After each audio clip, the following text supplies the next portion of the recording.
Zunnun al-Misri. Abul Faiz Subban bin Ibrahim al-Misri, yang dijuluki Zunnun, lahir di kota Ehmim yang terletak di pedalaman Mesir, sekitar tahun 180 Hijriah atau 796 Masehi.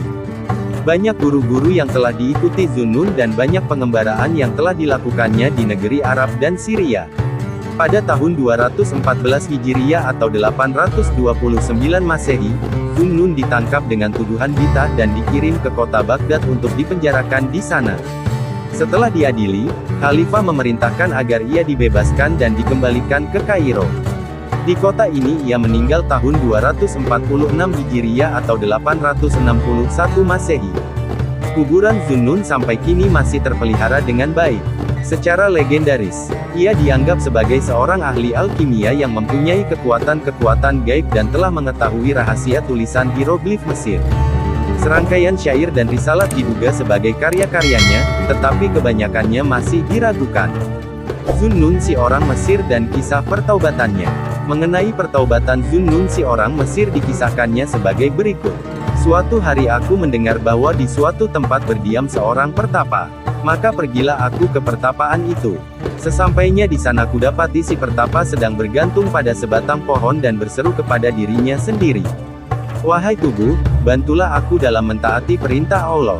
Kalau tidak, akan kubiarkan engkau tergantung seperti ini sampai engkau mati kelaparan. Menyaksikan hal itu aku tak dapat menahan tangis sehingga tangisku terdengar oleh si pertapa pengabdi Allah itu. Maka bertanyalah ia, siapakah itu yang telah menaruh belas kasihan kepada diriku yang tidak mempunyai malu dan banyak berbuat aniaya ini?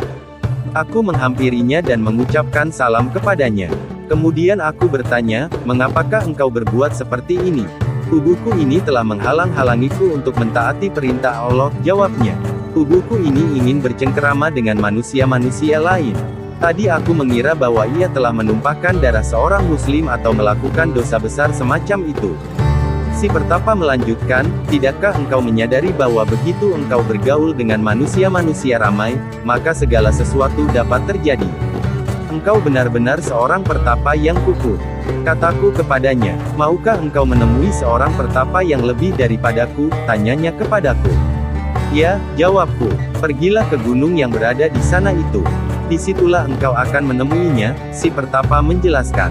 Maka pergilah aku ke gunung yang ditunjukkannya. Di sana kujumpai seorang pemuda yang sedang duduk di dalam sebuah pertapaan. Sebuah kakinya telah terkutung putus dan dilemparkan keluar, cacing-cacing sedang menggerogotinya. Aku menghampirinya lalu mengucapkan salam, kemudian kutanyakan perihal dirinya. Si pertapa berkisah kepadaku, suatu hari ketika aku sedang duduk di dalam pertapaan ini, seorang wanita kebetulan lewat di tempat ini. Hatiku bergetar menginginkannya dan jasmaniku mendorongku agar mengejarnya. Ketika sebuah kakiku telah melangkah keluar dari ruang pertapaan ini terdengarlah olehku sebuah seruan. Setelah mengabdi dan mentaati Allah selama 30 tahun, tidakkah engkau merasa malu untuk mengikuti syaitan dan mengejar seorang wanita lacur? Karena menyesal kupotonglah kaki yang telah kulangkahkan itu. Kini aku duduk menantikan apa yang akan terjadi menimpa diriku. Tetapi apakah yang telah mendorong dirimu untuk menjumpai seorang hamba seperti aku ini? Jika engkau ingin yang sejati, pergilah ke puncak gunung ini. Puncak gunung itu terlampau tinggi untuk kudaki. Oleh karena itu aku hanya dapat bertanya-tanya tentang dirinya. Seseorang mengisahkan kepadaku, memang ada seorang lelaki yang sudah sangat lama mengabdi kepada Allah di dalam pertapaan di puncak gunung itu. Pada suatu hari seseorang mengunjunginya dan berbantah-bantah dengannya. Orang itu berkata bahwa setiap manusia harus mencari makanannya sendiri sehari-hari. Si pertapa kemudian bersumpah tidak akan memakan makanan yang telah diusahakan. Berhari-hari lamanya ia tidak makan sesuatu pun. Tetapi akhirnya Allah mengutus sekawanan lebah yang melayang-layang mengelilinginya kemudian memberikan madu kepadanya. Segala sesuatu yang telah kusaksikan dan segala kisah yang telah kudengar itu sangat menyentuh hatiku. Sadarlah aku bahwa barang siapa memasrahkan diri kepada Allah, niscaya Allah akan memeliharanya dan tidak akan menyia-nyiakan penderitaannya. Di dalam perjalanan menuruni gunung itu aku melihat seekor burung yang sedang bertengger di atas pohon. Tubuhnya kecil dan setelah kuamati ternyata matanya buta. Aku lantas berkata dalam hati, dari manakah makhluk lemah yang tak berdaya ini memperoleh makanan dan minumannya? Seketika itu juga si burung melompat turun.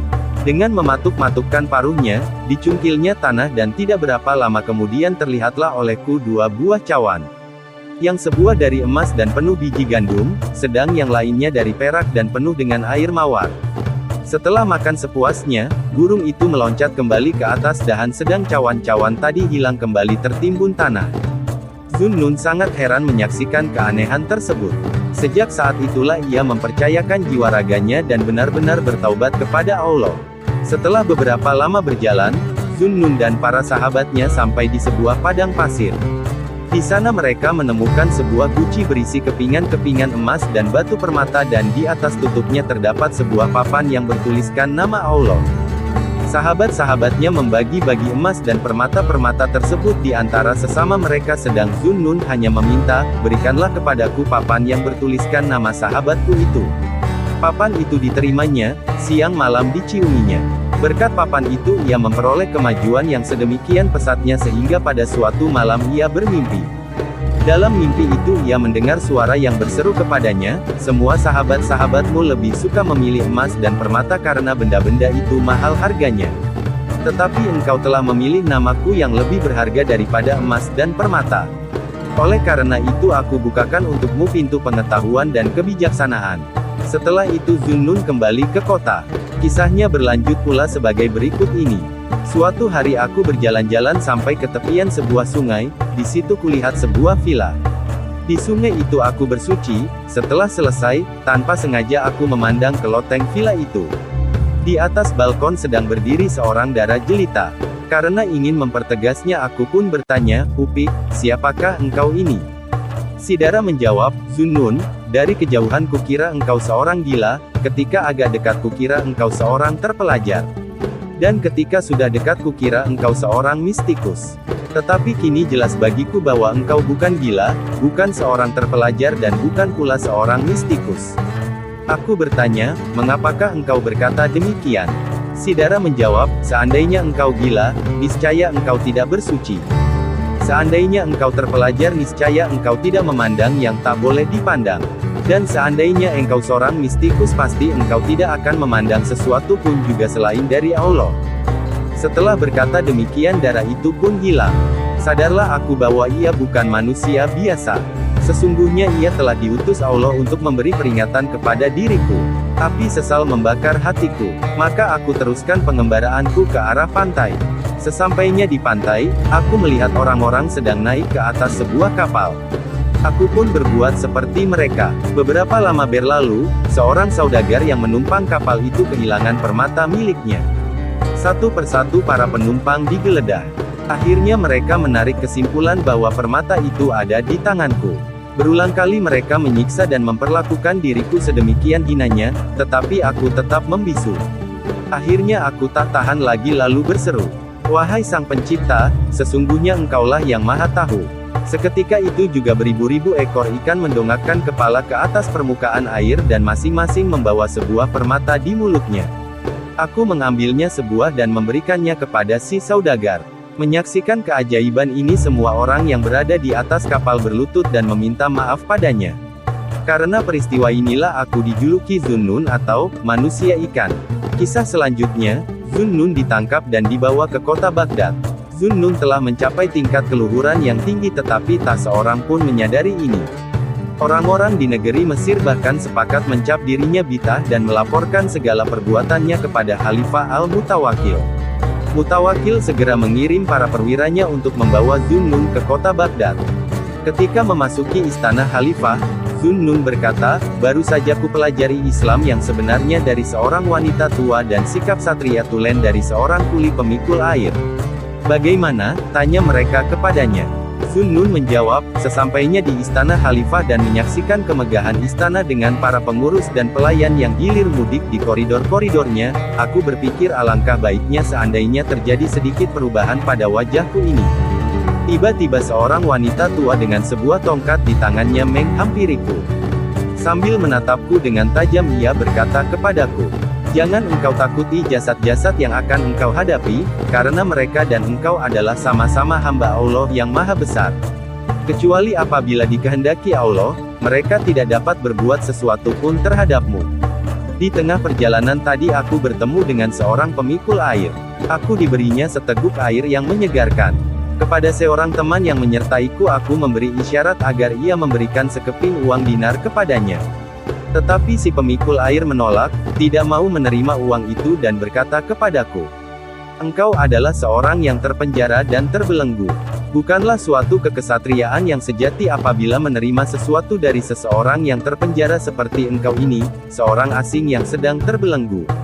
Setelah itu diperintahkan supaya Zunnun dijebloskan ke dalam penjara. 40 hari 40 malam lamanya ia mendekam dalam kurungan itu. Setiap hari saudara perempuannya mengantarkan sekerat roti yang telah dibelinya dengan upah dari pekerjaan memintal benang. Ketika Zunnun dibebaskan, ditemukan 40 potong roti di kamar kurungannya dan tak satu pun di antara roti-roti itu yang telah disentuhnya. Ketika saudara perempuan Zunnun mendengar hal ini, ia menjadi sangat sedih. "Engkau tahu bahwa roti-roti itu adalah halal dan tidak kuperoleh dengan jalan meminta-minta. Mengapa engkau tidak mau memakan roti-roti pemberianku itu?" "Karena pinggannya tidak bersih," jawab Zunnun. Yang dimaksudkannya adalah bahwa pinggan tersebut telah terpegang oleh penjaga penjara. Ketika keluar dari penjara itu, Zunnun tergelincir dan dahinya terluka. Diriwayatkan bahwa lukanya itu banyak mengeluarkan darah tetapi tak setetes pun yang mengotori muka, rambut maupun pakaiannya. Setiap tetes darah yang terjatuh ke tanah, seketika itu juga lenyap dengan izin Allah. Kemudian Zunnun dibawa menghadap khalifah. Ia diharuskan menjawab tuduhan-tuduhan yang memberatkan dirinya. Maka dijelaskannyalah doktrin-doktrinnya sedemikian rupa sehingga Mutawakil menangis terseduh-seduh sedang menteri-menterinya terpesona mendengar kefasihan Zunnun. Khalifah menganugerahinya dengan kehormatan yang besar. Selanjutnya, Zunnun dan seorang murid yang soleh. Zunnun mempunyai seorang murid yang telah bertapa selama 40 kali, masing-masing selama 40 hari. 40 kali ia telah berdiri di padang Arafah dan selama 40 tahun ia telah mengendalikan hawa nafsunya. Suatu hari si murid datang menghadap Zunnun dan berkata, "Semua itu telah kulakukan, tetapi untuk semua jerih payahku sang sahabat tidak pernah mengucapkan sepatah kata pun. Dan tidak pernah memandang diriku. Dia tidak memperdulikanku dan tak mau memperlihatkan kegaiban-kegaibannya padaku. Semua itu kukatakan bukan untuk memuji diriku sendiri, aku semata-mata menyatakan hal yang sebenarnya. Aku telah melakukan segala sesuatu yang dapat dilakukan oleh diriku yang malang ini. Aku tidak mengeluh kepada Allah. Aku hanya menyatakan hal yang sebenarnya, bahwa aku telah mengabdikan jiwa ragaku untuk berbakti kepadanya. Aku hanya menyampaikan kisah sedih dari nasibku yang malang ini, kisah ketidakberuntungan diriku ini. Semua itu kukemukakan bukan karena hatiku telah jemu untuk mematuhi Allah. Aku khawatir jika masa-masa mendatang aku mengalami hal yang sama. Seumur hidup aku telah mengetuk dengan penuh harap, namun tak ada jawaban. Sangat berat bagiku untuk lebih lama menanggungkan. Karena engkau adalah tabib bagi orang-orang yang sedang berduka dan penasehat tertinggi bagi orang-orang suci, sembuhkanlah duka citaku ini. Malam ini makanlah dengan sepuas-puasnya, kata Zunnun menasehati. Tinggalkanlah sholat Isya dan tidurlah dengan nyenyak sepanjang malam. Dengan demikian jika sang sahabat selama ini tidak memperlihatkan dirinya dengan kebajikan, maka setidak-tidaknya dia akan memperlihatkan dirinya dengan penyesalan terhadapmu. Jika selama ini dia tidak mau memandangmu dengan kasih sayang maka dia akan memandangmu dengan kemurkaan. Si murid pun pergi dan pada malam itu ia makan dengan sepuas-puasnya. Tetapi untuk melalaikan sholat Isya hatinya tidak mengizinkan. Ia tetap melakukan sholat dan setelah itu ia pun tidur. Malam itu di dalam mimpinya ia bertemu dengan Nabi dan berkata kepadanya, "Sahabatmu mengucapkan salam kepadamu." Dia berkata, "Hanya seorang malang yang lemah serta bukan manusia sejatilah yang datang ke hadiratku dan cepat merasa puas. Inti permasalahan adalah hidup lurus tanpa keluhan. Allah yang Maha Besar menyatakan, telah kuberikan 40 tahun keinginan kepada hatimu dan aku jamin bahwa engkau akan memperoleh segala sesuatu yang engkau harapkan dan memenuhi segala keinginanmu itu. Tetapi sampaikan pula salamku kepada Zunnun, si manusia bajingan dan suka berpura-pura itu. Katakanlah kepadanya, wahai manusia pendusta yang suka berpura-pura, jika tidak aku bukakan malumu kepada seluruh penduduk kota, maka aku bukanlah Tuhanmu. Awas, janganlah engkau sesatkan kekasih-kekasihku yang malang dan janganlah engkau jauhkan mereka dari hadiratku. Si murid terjaga dari tidurnya lalu menangis. Kemudian ia pergi kepada Zunnun dan mengisahkan segala sesuatu yang disaksikan dan didengarnya dalam mimpi itu. Ketika Zunnun mendengar kata-kata, Tuhan mengirim salam dan menyatakan bahwa engkau adalah seorang pendusta yang suka berpura-pura, ia pun berguling-guling kegirangan dan menangis penuh kebahagiaan. Anekdot-anekdot mengenai diri Zunnun. Zunnun mengisahkan, ketika aku sedang berjalan-jalan di gunung, terlihat olehku sekumpulan orang-orang yang menderita sakit. Aku bertanya kepada mereka, apakah yang telah terjadi terhadap kalian? Mereka menjawab, di dalam pertapaan yang terletak di tempat ini berdiam seorang yang soleh. Setahun sekali ia keluar dari pertapaannya, meniup orang-orang ini lalu semuanya sembuh. Setelah itu ia pun kembali ke dalam pertapaannya dan setahun kemudian barulah ia keluar lagi. Dengan sabar aku menantikan si pertapa itu keluar dari dalam pertapaannya. Ternyata yang kusaksikan adalah seorang lelaki berwajah pucat, berbadan kurus dan bermata cekung. Tubuhku gemetar karena kagum memandang dirinya. Dengan penuh kasih si pertapa memandangi orang banyak itu, kemudian menengadahkan pandangannya ke atas. Setelah itu semua orang-orang yang menderita sakit itu ditiupnya beberapa kali. Dan semuanya sembuh dari penyakitnya. Ketika si pertapa hendak kembali ke dalam pertapaannya, aku segera meraih pakaiannya dan berseru. Demi kasih Allah engkau telah menyembuhkan penyakit-penyakit lahiriah, tetapi sembuhkanlah sekarang penyakit di dalam batinku ini. Sambil memandang diriku si pertapa berkata, Zunnun lepaskanlah tanganmu dariku. Sang sahabat sedang mengawasi dari puncak kebesaran dan keagungan. Jika dia lihat betapa engkau bergantung kepada seseorang selain daripadanya, pasti dia akan meninggalkan dirimu bersama orang itu maka celakalah engkau di tangan orang itu. Setelah berkata demikian ia pun kembali ke dalam pertapaannya. Gimana tanggapan Anda tentang kisah ini? Oh ya, jangan lupa subscribe dan ketuk loncengnya, agar bisa mengikuti kisah-kisah update terbaru. Mudah-mudahan dengan izin Allah bisa menghidupkan hati yang mati dan menumbuh suburkan semangat untuk ibadah. Amin ya Allah.